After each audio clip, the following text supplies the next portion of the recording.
Sobat-sobat yang ada di rumah, kembali lagi bersama kita berdua dalam acara penerimaan Peserta Didik Baru 2023-2024. Saya tidak sendiri kawan, saya ditemani oleh Pak Edi. Pak Edi adalah Ketua Yayasan Bunda Hati Kudus. Selamat siang Pak Edi, apa kabar? Selamat siang Bu Fani, kabar baik, terima kasih. Sama-sama Pak. Ya, terima kasih Bapak sudah datang di dalam podcast kami. Sama-sama. Oke, Pak, kita kan sudah masuk di bulan Juni dan kemudian bulan depan adalah bulan Juli, di mana anak-anak sebentar lagi sudah masuk tahun ajaran 2022-2023. Nah, Pak Edi, saya dengar-dengar nih, Persekolahan Yayasan Bunda Hati Kudus itu akan meluncurkan penerimaan peserta didik baru 2023-2024. Benar atau tidak ya Pak ya? Ya benar, memang peserta didik PPDB 2023-2024 memang kita akan lakukan dalam waktu dekat ini. Oke, alasannya kenapa nih Pak?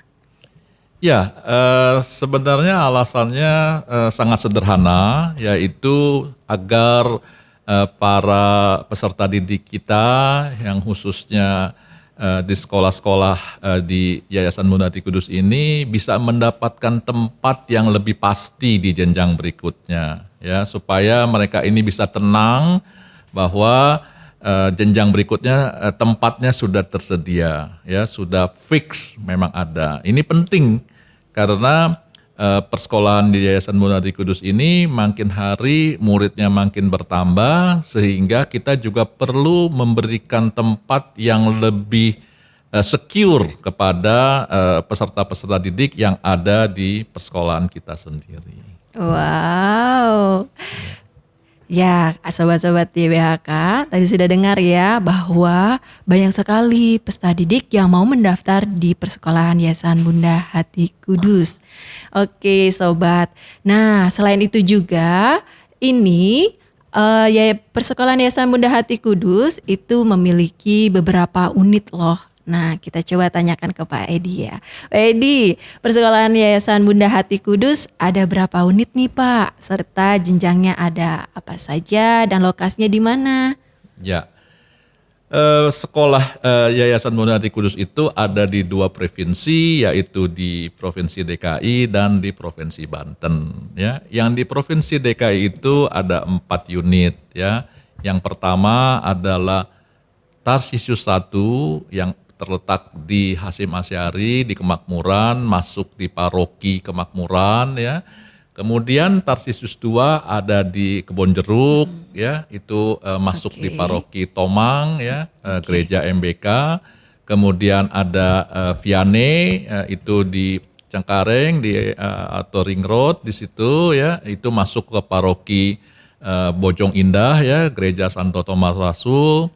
Kemudian ada juga kita punya sekolah di Kampung Duri, ya, itu masuk di paroki Damai Kristus, sedang dibangun gerejanya di sana. Kemudian yang terakhir ada di paroki Kota Bumi, di Villa Regency Tangerang di Vireta, itu sekolah-sekolah yang di bawah Yayasan Bunda Hati Kudus. Wow. Ternyata Persekolahan Yayasan Bunda Hati Kudus ada di setiap kota-kota besar ya Pak ya, di Jakarta dan di Tangerang. Ya. Serta Persekolahan Yayasan Bunda Hati Kudus selalu di bawah naungan setiap paroki ya Pak ya? Ya, betul sekali. Memang kita kerjasama dengan paroki di masing-masing lokasi itu sangat erat, saling betul-betul membangun persekolahan yang ada di paroki-paroki kita tersebut. Wow, gimana ke sobat? Keren kan? Kalau misalnya setiap persekolahan di Yayasan Bunda Hati Kudus ada di setiap paroki. Nah, kita tanya lagi nih, Pak, gimana sih sejarah setiap persekolahan di Yayasan Bunda Hati Kudus? Ya, persekolahan di Yayasan Bunda Hati Kudus ini berdiri sudah cukup lama, ya. Seperti saya sendiri pun juga alumni daripada Tarsisius 1. Saya bersekolah di Tarsisius 1 itu masuk di tahun 1967, lulus tahun 1979 ya. Jadi sudah 52 tahun ya, 55 tahun ya. Padahal sekolah tersebut itu masih sebelum itu sudah berdiri.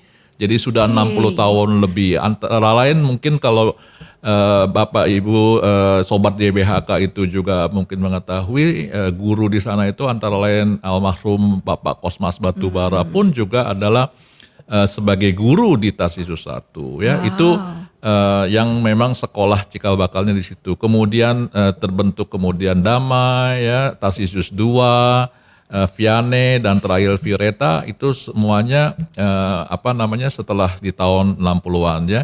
Intinya bahwa sekolah-sekolah di Yayasan Bonari Kudus ini telah didirikan cukup lama, mempunyai pengalaman yang sangat mumpuni dalam mendidik peserta-peserta didiknya dengan betul-betul dedikasi yang baik dengan pelayanan yang luar biasa. Wow, keren ya sobat. Kalau begitu kayaknya hampir sama nih Pak kayak umur saya nih. Atau bahkan hampir sama kayak umur orang tua saya nih kayak gitu kan. Nah, oke sobat, karena persekolahan Yayasan Bunda Hati Kudus itu udah cukup lama ya Pak ya. Jadi untuk prestasi-prestasi peserta didik kita nggak perlu ragu lagi dong ya Pak ya.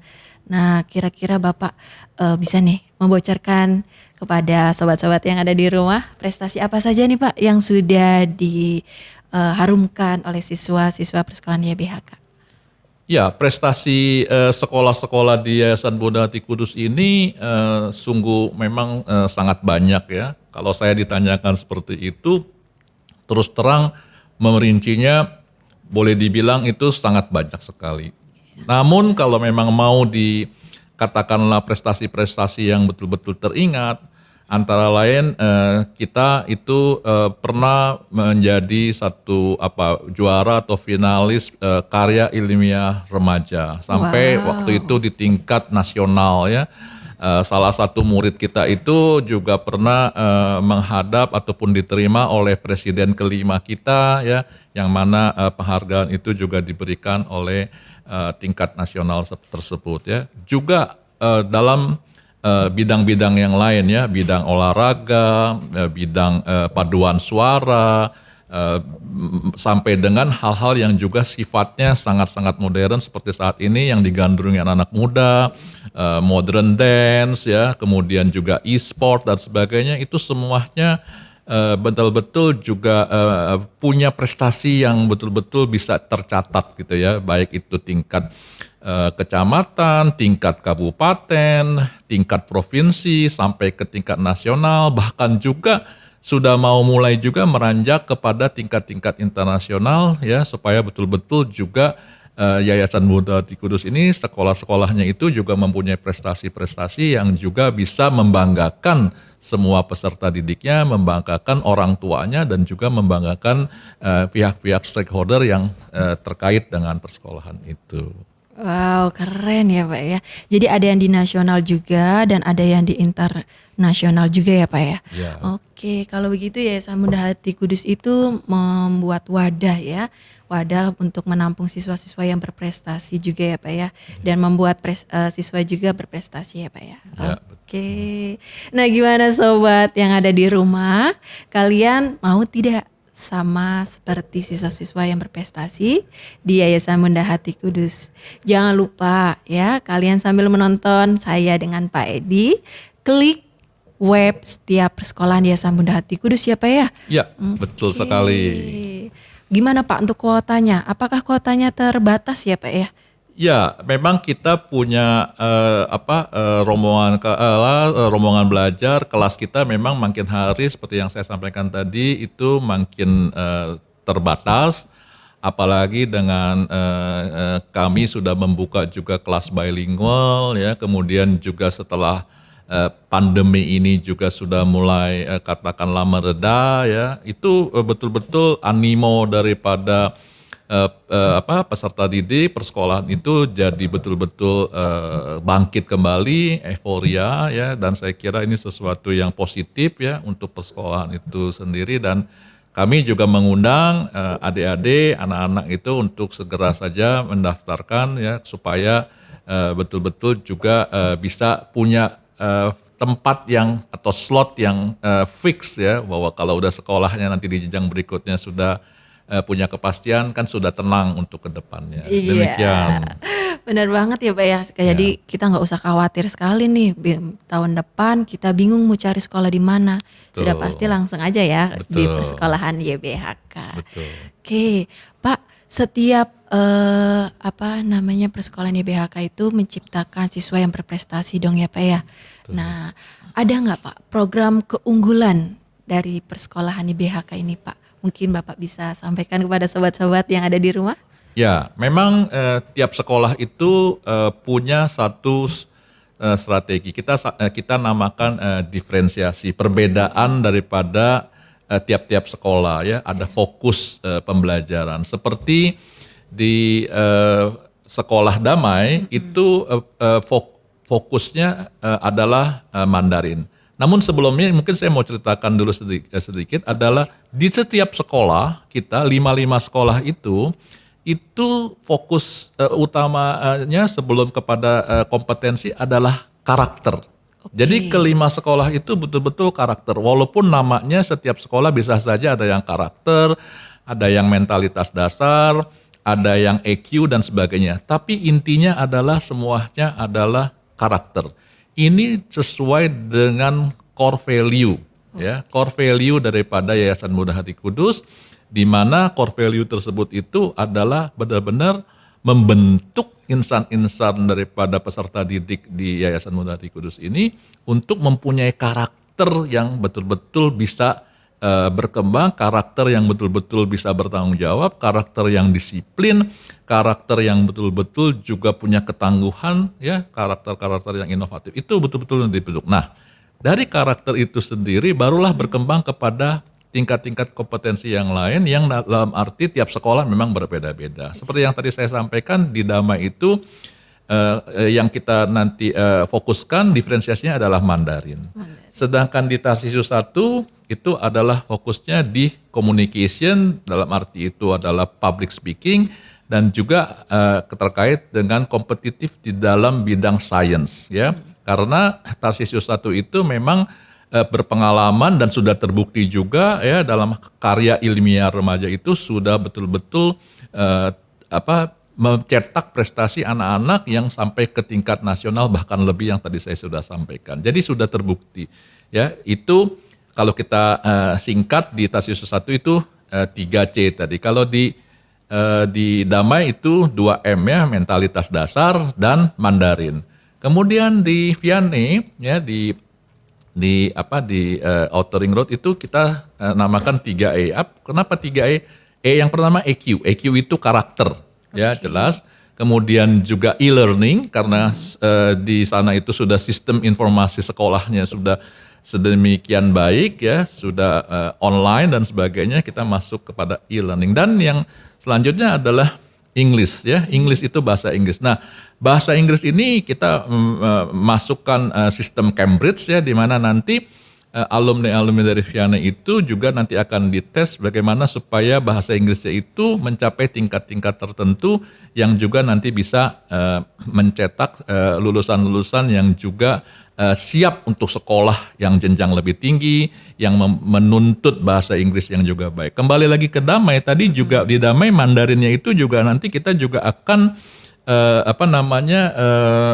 targetkan bahwa tiap siswa itu harus memenuhi misalnya HSK ya, HSK berapa ya kan, di mana juga nanti di jenjang tertentu misalnya SMP HSK berapa, SMA HSK berapa, karena untuk kuliah di katakanlah di negara tertentu yang berbahasa Mandarin itu juga harus lulus dengan HSK berapa. Suatu kewajiban gitu ya. Suatu kewajiban untuk suatu target juga Target, untuk memenuhi target-target tersebut ya. Kalau di Tarsisius 2 itu kita sebutnya 2C. Selain karakter seperti yang saya sampaikan tadi, semuanya ada unsur karakter.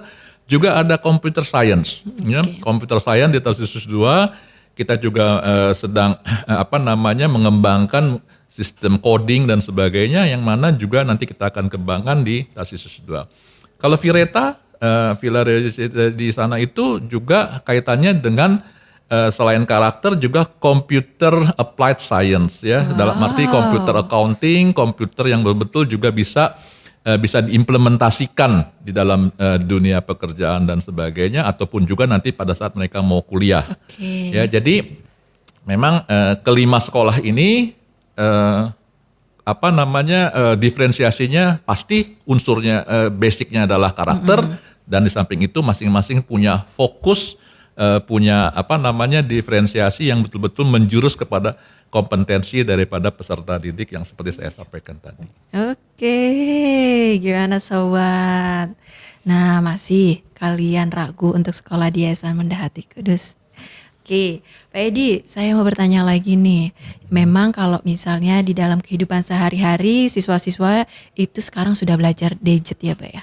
Ya. Iya, sudah bisalah kalau misalnya kita belajar lewat Google, YouTube gitu ya. Tapi ingat ya kalau sobat-sobat YBHK, di Persekolahan Yayasan Bunda Hati Kudus selalu menanamkan nilai karakter tadi itu ya Pak ya. Yang tidak bisa kalian dapat dimanapun.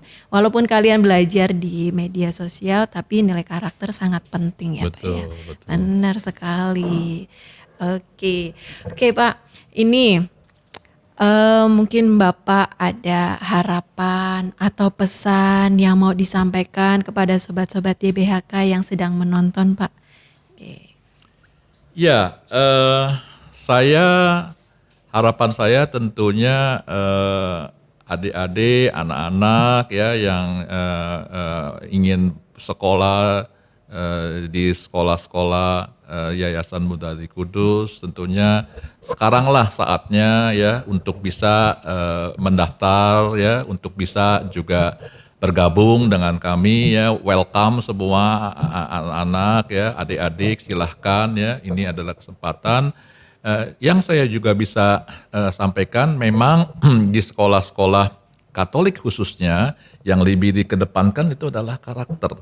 Yang lebih dikedepankan itu adalah IQ. Dan menurut saya itu justru saat ini kesuksesan seseorang itu memang IQ penting. Tetapi yang jauh lebih penting, yang jauh lebih berharga, yang jauh bisa membuat anak dan juga orang bisa sukses itu adalah IQ.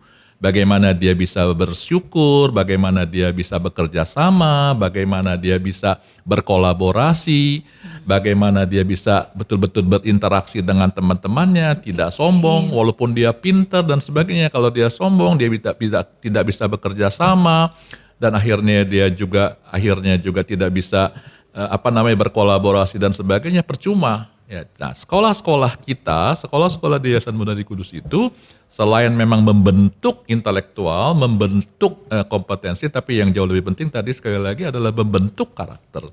Dan karakter itulah yang menjadi modal kuat, yang modal inti untuk bisa orang sukses di kehidupan. Ya, ilmu kehidupan itu adalah karakter itu sendiri. Jadi saya mengundang adik-adik, mengundang anak-anak untuk bisa bersekolah di Yayasan Bunda Hati Kudus ini ya, untuk betul-betul ayo kita membangun karakter bersama untuk bisa betul-betul survive, betul-betul juga bisa hidup nanti di dalam kehidupan nyata, untuk bisa betul-betul bersaing juga di kehidupan nyata, baik itu nasional bahkan juga di kancah internasional. Wow. Demikian. Keren ya. Jadi mungkin saya bisa mengambil ini Pak ya sedikit ya. Menurut tadi yang disampaikan oleh Pak Edi, nilai karakter di Persekolahan Yayasan Bunda Hati Kudus memang nomor 1. Siswa-siswa membutuhkan IQ, tapi nilai karakter yang paling penting ya Pak ya. Dan itu hanya ada di Persekolahan Yayasan Bunda Hati Kudus. Oke. Nah, kawan, sobat-sobat YBHK yang sedang menonton, tadi kita sudah berbicara tentang unit YBHK ya Pak ya, ada 5, kemudian sejarahnya, prestasinya, kemudian ada different serta program keunggulan ya. Oke sobat. Gitu saja Pak Edi. Pak Edi terima kasih sudah datang dalam podcast kali ini. Mudah-mudahan tidak bosan ya Pak Edi ya untuk selalu datang. Oke, nanti kita next selanjutnya kita akan berbicara tentang persekolahan YBHK lagi ya. Nah, sobat-sobat yang ada di rumah, jika kalian ada pertanyaan silakan kalian tulis di kolom komentar saja. Tapi jangan lupa like, subscribe, and comment. Oke, see you. Saya Fani Monica dari Tarsisius Vereta dengan bersama Pak Edi selaku Ketua Yayasan Bunda Hati Kudus. Terima kasih dan selamat siang. Terima Bye-bye. kasih.